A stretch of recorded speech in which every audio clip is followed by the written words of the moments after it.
Wait, hold on. Yo, what's good? 1 second, Ethan. I'm gonna do a quick like fix here on my Okay. desktop so I can hide your Zoom link and stuff, even though you can't really see it because it's super long. But I just want to make sure, Yep. I'm gonna put All good. my Aiden Ross banner on top of it. My W Aiden Ross banner. Steven Crowder. Here's some They call me fresh. L3. Those guys. I took Is the that L what they from called them. you? They said you're an L nerd. Mhm. Damn, dude. L3. Imagine getting owned so fucking hard. I am way too I high. know. Okay. It's embarrassing. Stop. Yeah, you're a W streamer in my heart, Ethan. You're W3 Thanks, bro. W3. Thanks, bro. Okay. Without further ado, here it is, boys, girls. Ethan Klein of the H3H3 podcast Hassle. and H3H3 properties. So are you pretty hyped up on the Crowder? Oh my event? God, I'm so hyped up, dude. I'm so excited. Okay, so you want to give us like what happened? You want to run us through like what was going on in your mind and how this started? So we're exporting we're uploading it right now. So it's gonna hit the YouTubes hopefully in a couple hours. 60 seconds. Oh, wow. What happened was, it's gonna be up tonight, I think, hopefully. Yeah, Steven said he's uploading it tomorrow, so I was like, I'm not gonna let this motherfucker he's gonna try to spin it like he knew that something was gonna happen or that like he's the victim. He's definitely gonna play the victim. But well, he is the victim. We murdered him. Oh shit! So really? So you want to give us a tease? Like, so it did happen. Are you wearing holsters right now? Yeah. Yes. We're all wearing holsters. Yeah, of course. I can't go in the presence of such masculine energy without holsters myself. Here, I'll in honor of Steven Crowder, I'll put a Glock on my desk because he does that too. Yeah. Here you go. I'll put it right here. Can you do that on Twitch? I mean, it's not real. It's an airsoft gun, so. Okay. Yeah. I don't have like a cool one that like looks like this because I know he has it on his desk. Like we're just. So does he? I didn't get a chance to ask him. Does he actually carry a gun in his podcast studio? I don't know.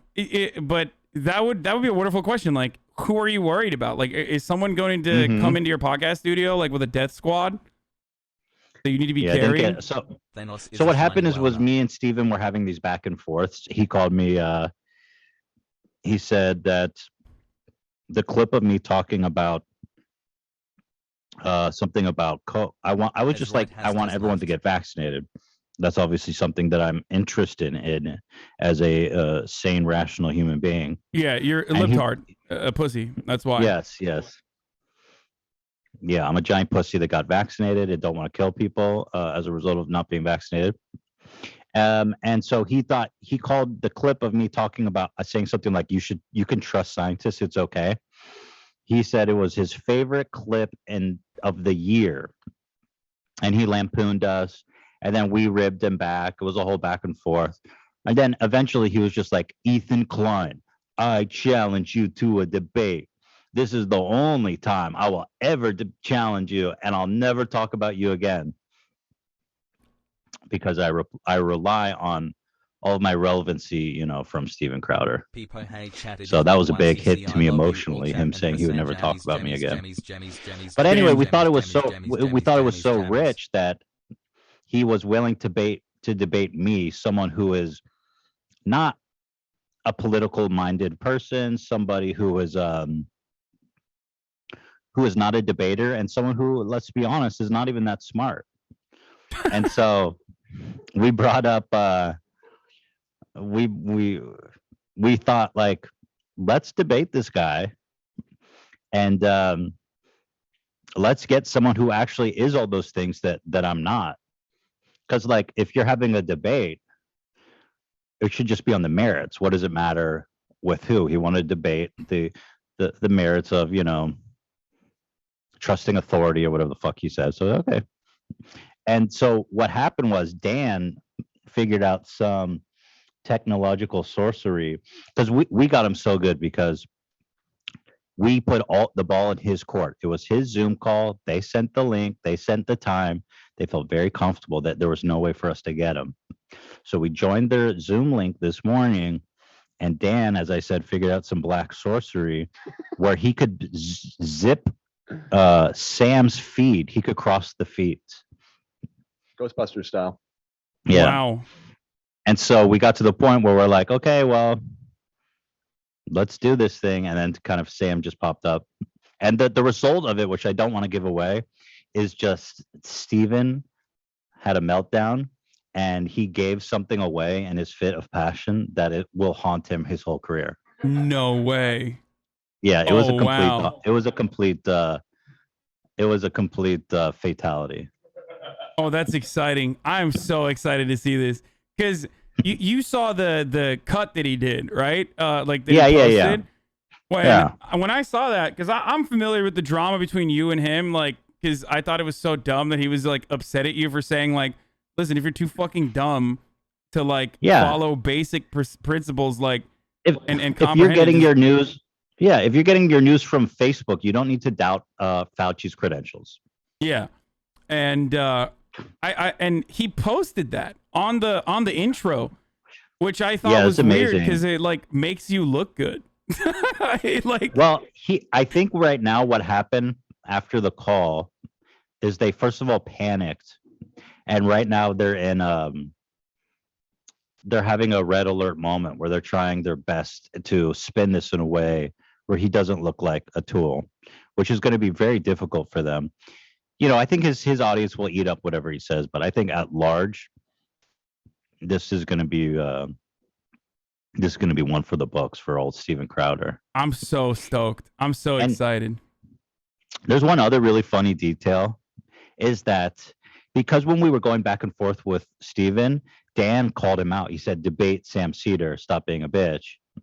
And so we knew that was on his radar a little bit. And so we were actually scheduled to have this debate last Monday. And what happened was Sam ended his show early for this little ruse we were pulling on him.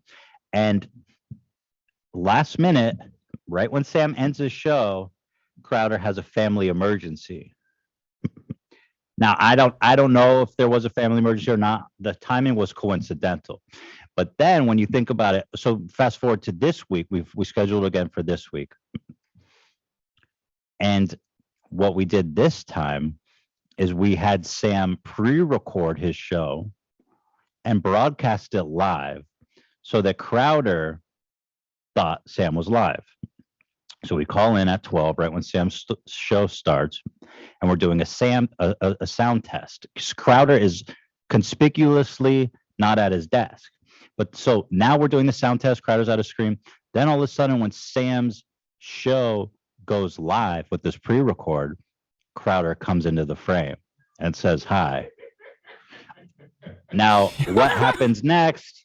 What happens next will be the best thing. It will be the best thing ever. Well, I saw bits and pieces of it. He was like, oh, I knew this was gonna happen. Oh, like he was just like being sarcastic, but it seems like he seemed very frazzled and yeah, he put the camera, he wouldn't even put the camera on him at first.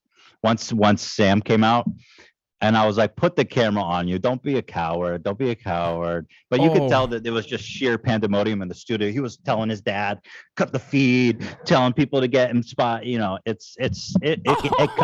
couldn't have come out better, honestly. I wasn't sure how it was going to come out. It really couldn't have come out any better.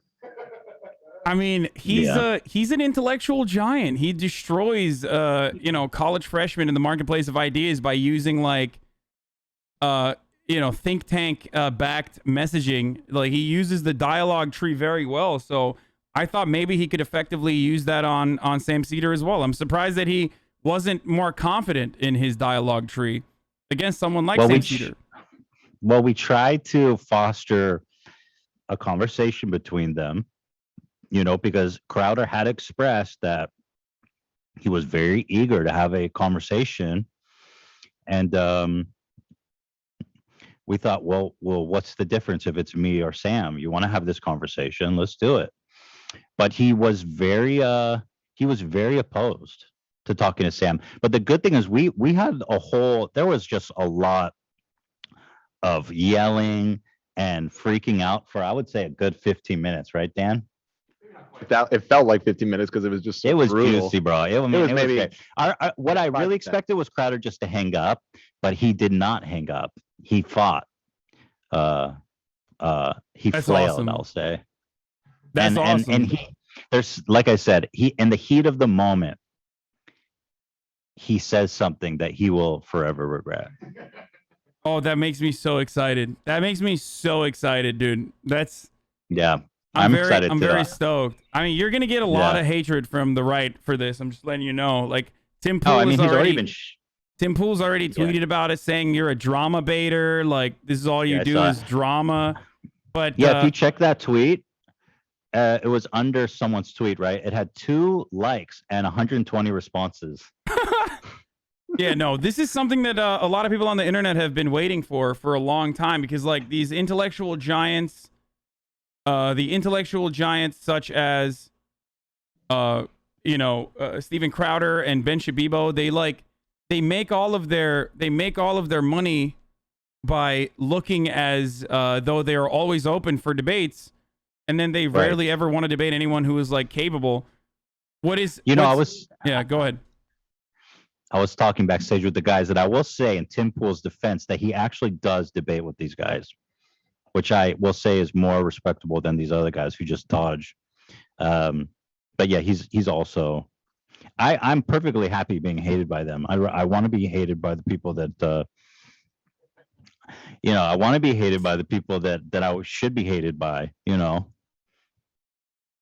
What do you think about 978 dimensional chess? Do you think that that's what occurred? Do you think this is like a... Yeah, I was like, I don't know what he's talking about. The only thing what I think happened is that he filmed something afterwards to try to make it look like he called this happening. Where but that's not really, he didn't get one on us at all. I mean, so if I'm playing 250,000 degree chess, I accept that. Yeah. I mean, ultimately, you can play 978 dimensional chess or whatever, but then ultimately, if you lose, you still lost on all of those dimensions, right? So yeah, I beat him from the first down to the 978,000th dimension of chess. By the way, I love that you admit that when you're like, yeah, I'm not fucking a great debater. I'm stupid. Like, who cares? Like, I'm not. This is not what I do. That's why his offer to debate me is just disingenuous. It's like, you want to look good for your audience, but like, we both know that I'm not a good opponent for you to debate.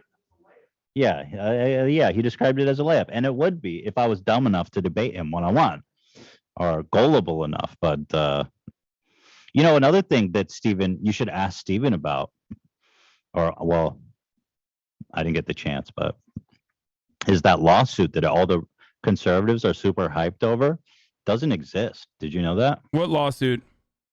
Steven suing YouTube. You saw the hubbub that everyone's all stoked on this. Oh, wait, I didn't even know that Steven Crowder was suing YouTube for what? For for banning them or something? For demonetizing his channel, for suspending and stuff. He made all this hubbub about how he's suing, and then like Babibo and Tim Pool and everyone was getting all hyped, and he's it's part of the grift, and there's no lawsuit, no public record of it that I could find. And as you know, lawsuits are all public record, so it should be there. He hasn't filed it. There's a heritage.org like announcement on it. Maybe it's not like specifically about Steven Crowder. I don't know. It could still exist. I don't know how.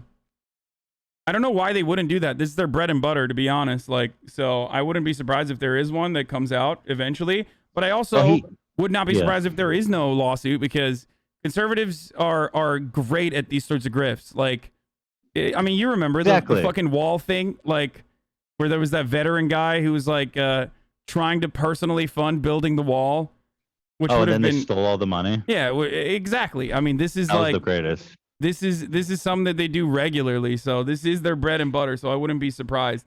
But the thing is, suing YouTube for something like that does not come without risks, because if it's ruled to be a bad faith lawsuit or frivolous, or you know, Google is going to pursue them for legal fees big time and come back on them huge. So it is not. So suing someone like that is not without risk. Yeah. No, absolutely. The difference is like conservatives do have a lot of money. I mean, that's why they have, Right. that's why they have an endless pool of funds to consistently give to right-wing commentators, right-wing outlets. Does that really happen? I've always wondered. I mean, we still People don't like know Tim who Pool, funds Dave like Rubin. the Federalist, for example. Like there are all these like right-wing papers and right-wing outlets that we don't even know who fucking funds them, right? So like- do you think that people like Dave Rubin, for example, gets money from somebody just straight up? Oh, for sure. I think that they originally Really? get money. They make money themselves. Don't get me wrong, because like Yeah. once you get that initial capital, it's and you get to a large enough audience, then it's like a self-sustaining business, right? It's relatively hard to fuck up. But yeah, this stuff gets astroturfed big time by wealthy donors who absolutely see the use in funding right-wing commentators and a network of right-wing commentators. Yeah. We Like- need some of that George Soros money, bro. Yeah, I know. There is like, I mean, look, the liberal side of things also has like a fuckload of funds too. I mean, for the most part, I think media is like fairly liberal. Mainstream media is fairly liberal in the way that we understand it, even though they are liberal is still super center right on a lot of issues. But there is no such like astroturfing project for leftists who are, for example, openly anti-capitalist, which would be like the left-wing equivalent of like independent right-wing media on the internet. And it's obvious why, because like There's why no the fuck would money. billionaires Yeah. why the fuck would a billionaire fund me when I'm like shitting on billionaires and saying that Yeah. they shouldn't exist? It's a good point. Come on, Yeah. Warren Buffett. Come on, Warren Buffett. Put your money where your mouth is. Yeah, it'd be nice. He loves to talk about how there should be a higher tax for the wealthy. It's like, come on, give me some of that money. Yo, that motherfucker, I gotta say, Warren Buffett, I always like thought, oh, he's a cool dude. He says it like it is. He's donating all of his money. But like this report came out from what's the name of the paper, Dan? Where ProRepublica, where there's like these motherfuckers are not paying any income. And then I listened to like the Daily did a podcast about it. And when I found out this is what people like Warren Buffett and Bill Gates and Jeff Bezos do, they don't liquidize their stocks. They just take out loans. Of course. Yeah. And I was like, motherfucker, you're gonna talk about higher tax rate and while taking out loans so he doesn't have to fucking pay taxes. It's like, dude, that's dog shit. Yeah, they have endless collateral, so they have literally unlimited. They functionally have an unlimited purse to take out loans, and then they could even like demonstrate losses and whatnot on their pre-existing assets. Yes, in an effort to like write off. Yeah, everything is written off. That's why they get away with like. That's why they get away with like their functional tax rate is like significantly lower than the average Americans, because of how much money they make. Like it's according to this it was like 0 or like 1, 2 or 3%. Yeah, Warren Buffett was paying like 0.01% or something. Like it's crazy between the years that they figured it out. And the worst part about it is like Joe Biden's administration, instead of saying like, yeah, these are loopholes that we need to close, is saying like, who the fuck leaked this? Like we're gonna pursue whoever leaked this in the IRS. It's like, come on, dude. Oh. You know what pissed me off too? Because like, let's be honest. I'm rich. I make a lot of money, but I also pay 50% of my income to taxes. Yeah. And so like when the guillotine comes out, I don't want my head on the chopping block because people like fucking Warren Buffett ain't paying their bills. But you know what I mean? What do you have to I say pay about my that? fucking What do you taxes. have to say about that Google image though? Wealthiest Americans, dude. You're right up there. Number 5% frenemies, baby. Yeah, it's over, dude. It's fucking over, dude. They're coming for you. It's just not fair, dude. It's fucking, I pay so many taxes, bro. And I got to be like, people hate rich people. And I feel like I'm pulling my weight around here. You know what I mean? Yeah, no, I completely understand. I try to make that argument regularly on this broadcast. People get mad at me too, where I say like, listen, athletes, celebrities, like they have fucking unions. And as a consequence of those unions, they get a significantly larger percentage of the profits that they generate. From a leftist point of view, they get a significantly larger percentage of their own labor than the average worker does, okay? And that's why they're fucking wealthy, but their wealth, as long as they're not like, you know, doing the exact same things that like Jeff Bezos does, which is pretty much, you know, they can do a smaller version of that, but not like to the same degree. They're still paying a fuckload in taxes, which should still be higher, by the way. I don't even have a problem with that. But that's not where the real wealth is. That's not where the real wealthy are hiding their assets. Like, that's the way that they avoid, that wealthy people skirt taxes is by, you know, not having a tremendous amount of taxes on capital gains. That's it. Capital gain. Yeah, exactly. Capital gains. And then, bruh, this loan thing blew my mind because I was always wondering, like, how, like, Jeff Bezos' salary is $80,000 a year. That's all the money. He's poor, dude. He's so poor. That's it. He's like, hey, I just make 80 grand a year, bro. Oh, and by the way, yeah, I'll buy that $150 million house cash. Yeah. The funniest part about that is that, like, that's literally what Trump did too. And every liberal was so mad at Donald Trump for doing that. But then, like, when Jeff Bezos, Warren Buffett, Bill Gates, they all do this exact same shit. Like, maybe not as questionable because, like, Donald Trump's assets are tied to real estate. Real estate has, like, a lot. I mean, they still have a fuckload of real estate too, obviously. So does Warren Buffett. But, like, they everyone that got mad at Donald Trump forget that, like, you know, every billionaire is doing this, like every single one. Yeah, I feel like billionaires are apolitical. They just care about hoarding money at that point, which is kind of crazy. I mean, like, damn. Jeff Bezos is with so much money. He's so fucking bored. He's building giant penis-shaped rockets. Like, the dude got divorced, gave $60 billion to his wife, and he's back. He made it back in like 2 days. Yeah. Well, the funny thing is, like, his wife is like, right now his wife is, I think, like, the biggest spender in philanthropy because she gave like $6 billion since the divorce. In the beginning of their divorce, she got $32 billion in assets, right? She gave away $6 billion in 1 year and then another 8. And in those 2 years, her wealth grew from $32 billion to $64 billion. Her wealth fucking doubled. She literally makes more money than she can give away. Like, it's just like... Just from owning Amazon stock? Yeah.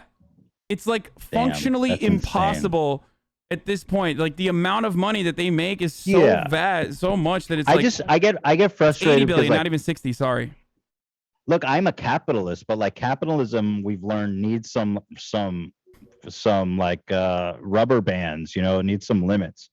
I'm a capitalist. I make a lot of money, but I feel like people go, oh, you're rich, so here's rich people talking about other rich people. Dude, there's a difference between me, like, and someone who makes $1 billion.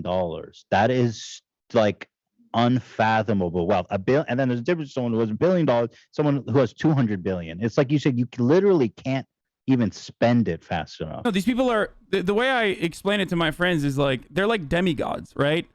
Originally back in the day when we had, like, you know, monotheistic monarchies, right? The system was rooted within the understanding that, like, God had appointed this royal family to the place of prominence that they have, right? So they were like, we fear God, we fear this, like, deity or this being that has, like, made this person the king. So we're just gonna follow through, and if we don't want to follow through on his rules, then we get clapped, we get killed. And now that is translated to like that was the operating principle behind, like, monarchies and the way that people believe that, you know, or rationalize the existence of kings. Now we have fucking Jeff Bezos, who is literally a king, in some instances wealthier than fucking kings, and the operating principle is this lie of meritocracy. That, like, and I'm not saying that, like, hard work doesn't help you get to your place of prominence. Of course it does. But ultimately, like, you know, it's not just hard work. Like, this notion that the Oklahoma teacher who makes like 30 grand a fucking year, who has to do Uber on the side, is not working hard, is so stupid. They're working hard and they're working smart. But ultimately, it doesn't matter because their starting point is significantly different, and probability was not on their side. So I believe in, like, making a base level of material equality for all people. For sure. so that everyone can pursue both work that is meaningful and other things that fulfill them. For sure. And then like on the top side, who pays for that is these motherfuckers who just pay the same tax I do. That's it. If Jeff Bezos paid 50% tax, that'd be so much fucking money. Oh yeah. That'd be. It's like, dude, we would fund everything. So much. No, that's insane. Like I can't even comprehend a world in which like the top 1% had the same like functional tax rate as like the average middle class American. It would literally be unfathomable. The amount of money that we would have would be insane. And they wouldn't even notice it was gone, honestly. That's the crazy part. But for me, it's like I agree that like I would be okay paying more taxes if everyone above me was paying the same taxes I am, because it's like me paying 50% for 60 or 70% isn't going to make the difference. It's these guys who are making money at like a million times what I'm making, who are paying zero, literally zero. And it's like society is just becoming dysfunctional, which doesn't benefit them at all. It's like in their, so I don't get, it's like it's in their personal interests to make sure society functions and that it doesn't fucking people don't take out the guillotine, bro. People are about to chop his head off, man. Yeah, I mean, 57,000 people said they signed a petition to not bring back Jeff Bezos' rocket to Earth or some shit. Like people are not too fond of him, But no. That being said, I use Amazon like a motherfucker. That's why rich libertarians consider welfare to be a riot tax. Like rich libertarians behind closed doors will just like openly admit that welfare is riot tax, so they stop the masses from rioting against them. So that they have, dude, fine, whatever it is, just pay your taxes, bro. Yeah, whatever you want to call it. Yeah, it's just it's really silly, but a similar operating principle exists within like COVID vaccines. If you recall.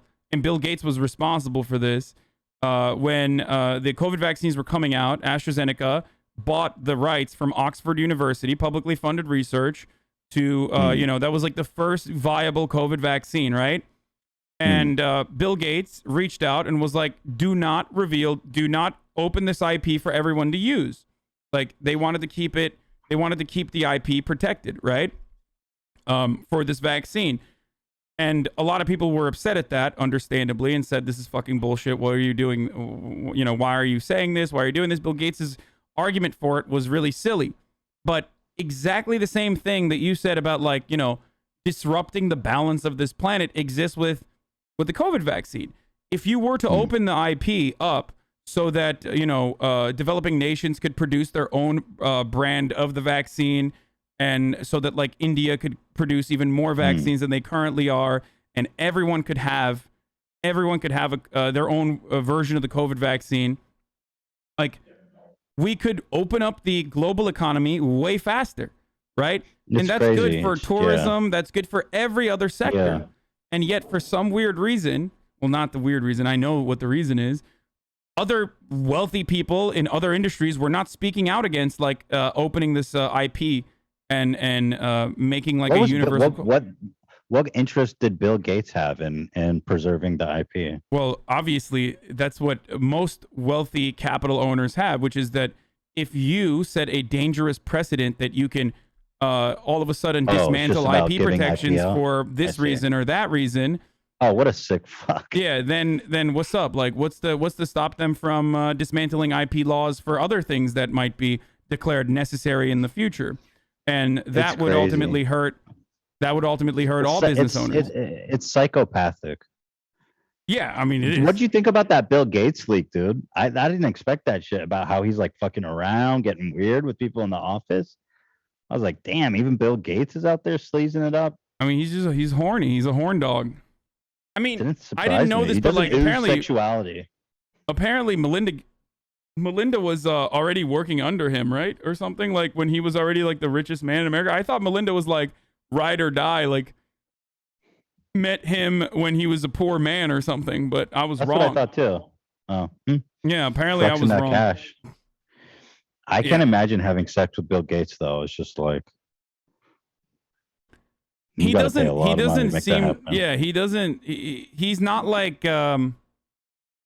He's not like fucking Jeff Bezos or Elon Musk, who like very clearly keep it tight. You know what I mean? Like I think they're doing like steroids or something allegedly. Oh yeah, like, Bezos is jacked, bro. Yeah, they keep it tight. Like they definitely care and consider the way that they look. Whereas like Bill Gates is kind of schlubby. You know, he just like doesn't really care. So There you go. he's not Still out like there a. fucking. He's not doing like. I don't think he cares about like pleasing his partner. Is what I mean. He's not a giving lover. No, I can't imagine. But also at the same time, like I feel like, what do you do if you're Bill Gates? Like, you can't have normal sex ever again for the rest of your life. You know what I mean? You're fucking Bill Gates. Like, the ethical considerations there is always going to be there. Why can't he just have a normal marriage? Why does he have to be like out trying to fuck everything and everyone? It's like, dude, just, I don't know. It's Bill Gates. It's like, does every guy have to always like become this insane sex predator once it's just, can't you just chill with your family? I thought he was the one. He was the family man. He had the kids and the wife. He's out there, you know, he's drinking poop water. He's doing his thing. Drinking poop water. Yeah, you seen that video? Yeah. It's just like, why did Bill Gates have to be the one to go around and start sexually harassing people? I just didn't see it coming, bro. I think it's just like they don't get it when they're younger and they don't develop into it properly. And they're like, you think the temptation is too much? Yeah, they're just like, you know, they're like sexually frustrated, repressed. So they turn around and they're like, well, now I'm a fucking billionaire. Like, I want to fuck, you know, I want to fuck but it's weird. Like, it's not like he was fucking models. Like, he was like trying to fuck like accountants and shit in Microsoft. Yeah. Like, what are you doing? Yeah. Like, well, I don't know. That other side is weird too, because like if you're trying to fuck models, then who do you go to? You go to, you know, Jeffrey Epstein, and we all know how that. Oh, brother. We all know how that turns out. Well, apparently he was him. So apparently the story is that his wife was concerned about his closeness with Epstein, right? Which is the reason why she got the divorce, and that fascinates me. I don't know. I feel like that's a bit of a PR move. I think like Melinda Gates' PR team is so good. Wow, I mean, she's so that's powerful. Pretty vicious to throw that out there if it's not true. I mean, like, well, we know for a fact that he did meet with Jeffrey Epstein a bunch, but we didn't know what like the actual like conversations were when he met with Jeffrey Epstein. He goes, Jeffrey has a very interesting lifestyle. Wouldn't work for me, but I find it very interesting. You seen that clip? Oh, I have not seen that clip. No, damn. You're all over this. I used to be all over the Epstein shit. Like I'm still very fascinated by it. But the thing is, if you're that, bro, there's some really classy prostitutes. You know what I mean? Like, you don't have to get into like sex trafficking. Yeah, that's what. No, for sure. Like 100%. Like if you just want that, you can do it in a way that's not trafficking people. Yeah. No, absolutely, absolutely. You can do ethical cooming. Like. Yes, ethical sleazing around, Bill. We don't need. You can get him to sign NDAs if you want, and like just be like, hey, listen, like I'm gonna give you the opportunity to revoke consent every step of the way. Like, you know, I'm fucking Bill Gates, but you know, if you want to fly out, like, straight up. That's that's the weird thing. Is like when you're fucking Bill Gates, like you can't try to fuck the Microsoft employees. Okay, you literally cannot do that. Crazy. That's what I thought. And you know, it kind of bummed me out because I was like, wow, this is like 100 for 100 at this point of these billionaire CEOs trying to fuck everybody in their line of path. I think it just comes from power. Maybe when you're like that powerful, you're just like, I need to, you know, I need the truth. The truth is these are people that seek it out too. So they're already a little cuckoo to be like that. Yeah. What do you think, like with Warren Buffett, that's going to be weird if that comes out. You know what I mean? Ugh. That would be Warren so Buffett's strange. Such a weirdo too. Like he lives in like $100,000 house. I watched this documentary about him. He goes, I go to McDonald's every morning for a sausage egg McMuffin. And depending on how the stock market's doing, I get cheese on. If it's a good day, I reward myself and put cheese on it. If it's a bad day and I'm losing money, I don't get cheese. I was like, bro, you need like to No, talk to somebody there's about absolutely something wrong with him. That's Yeah, you need to talk to significantly someone. weirder than Richard Branson, who like has his own island and chills and shit. You know what I mean? It's like, out of all those billionaires, like at least Richard Branson is like, yeah, I'm fucking kind of good looking dude. I'm British, so I got that going for me. You know what I mean? Like, I'm just gonna Right. fucking chill on my island with like naked ladies and stuff.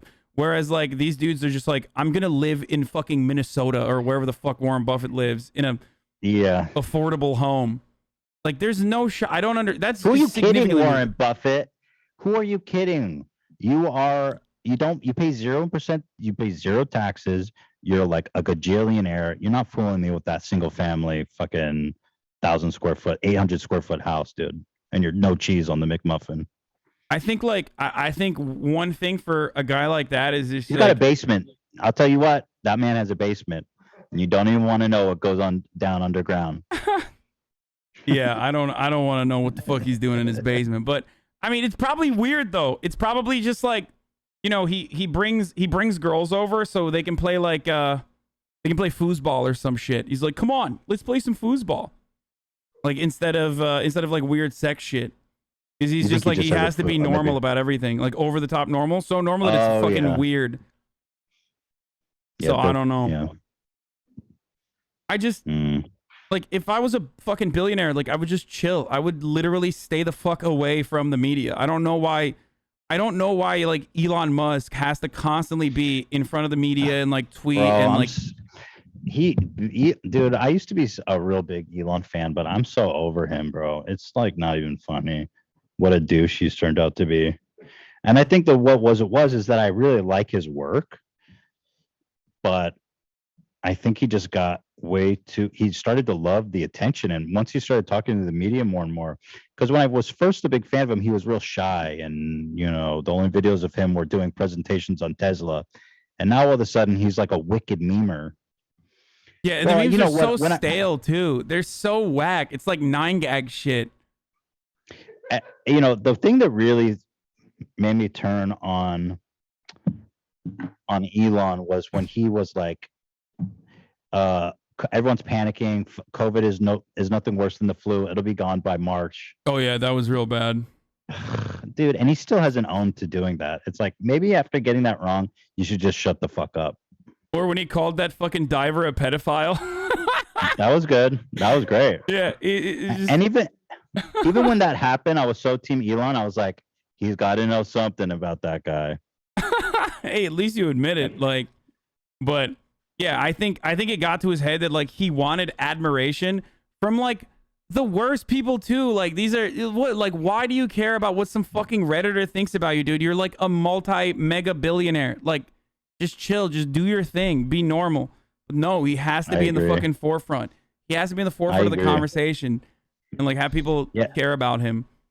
My new favorite thing regarding Elon is all the people saying that they lost their life savings in Doge because of him.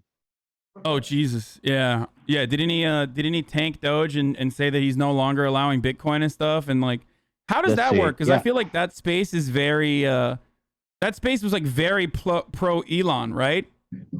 Well, they were, but now they all hate him because he was hyping up crypto, specifically Bitcoin, and so it was like going up, and everyone's like, we love Elon. He was talking about Doge and all these knuckleheads with Doge, which is like, God, people get so mad at me. Doge is so dumb, you guys. It was made as a joke. It has no inherent value.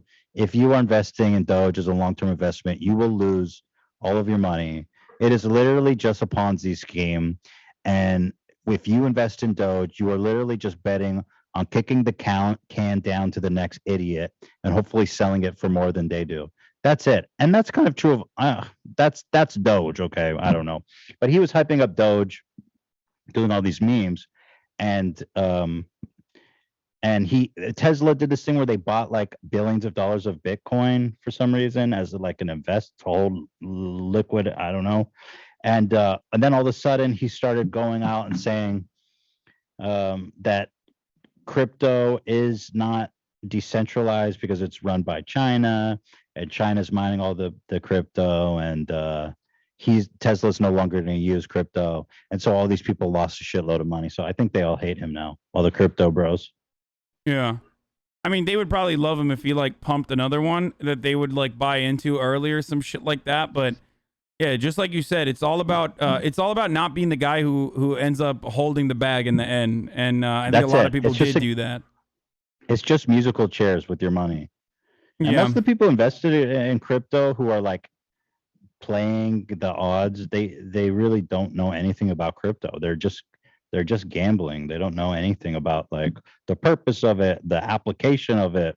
I mean, you can't really even use it anywhere except the new thing is like you can use Ethereum to buy NFTs, which is cool, but like Bitcoin, does anyone buy shit with Bitcoin? I mean, or you know what I mean? I mean, Doge? No, I'm not a big fan of I'm not a big crypto guy, and everybody yells at me for not knowing enough about crypto while still being critical of crypto, because it's like fucking having a conversation with flat earthers. You know what I mean? Like, not saying that crypto is as like ridiculous as flat Earth, but you know, you just need to know everything about flat Earth. Like, you need to know everything, every minute detail to be able to have a conversation about these subjects with these people. And it's like, dude, I'm not trying to invest this much time and effort into like learning about cryptocurrency. I'm sorry.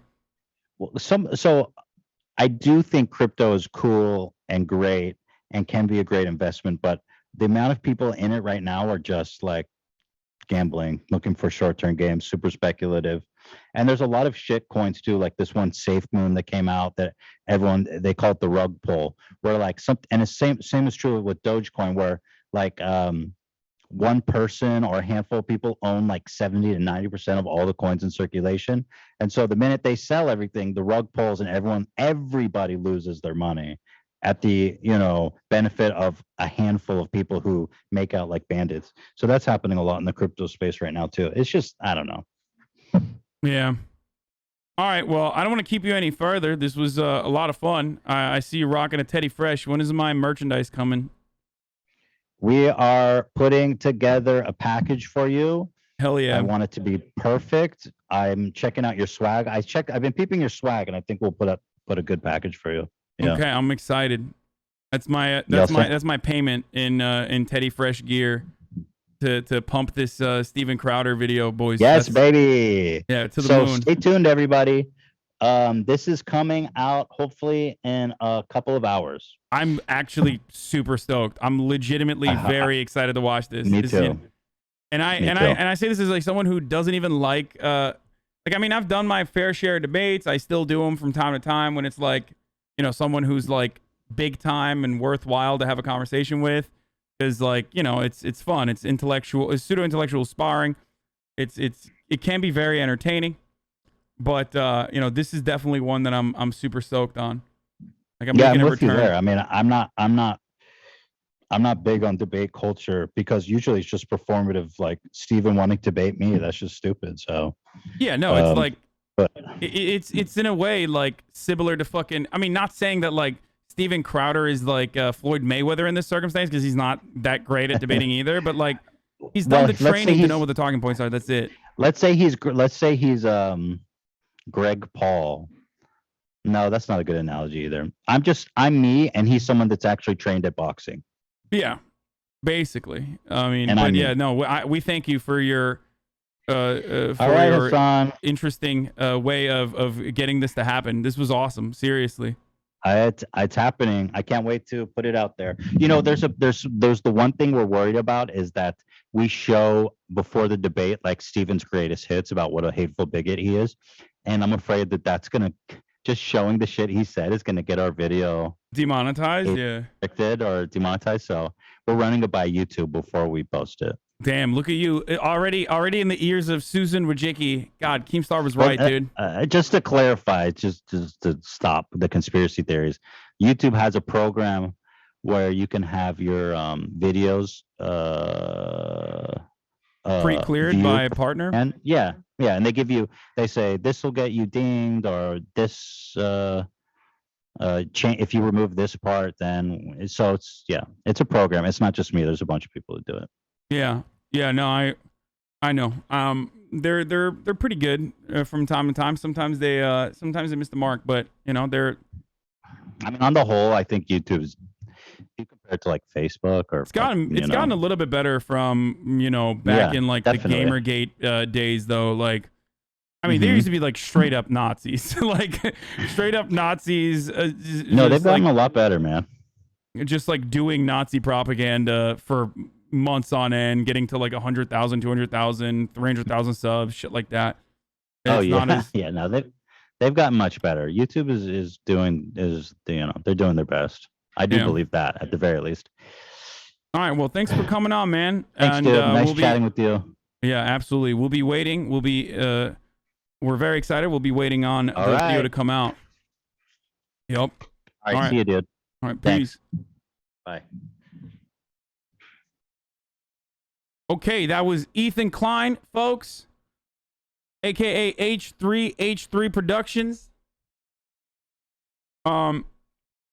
That was awesome.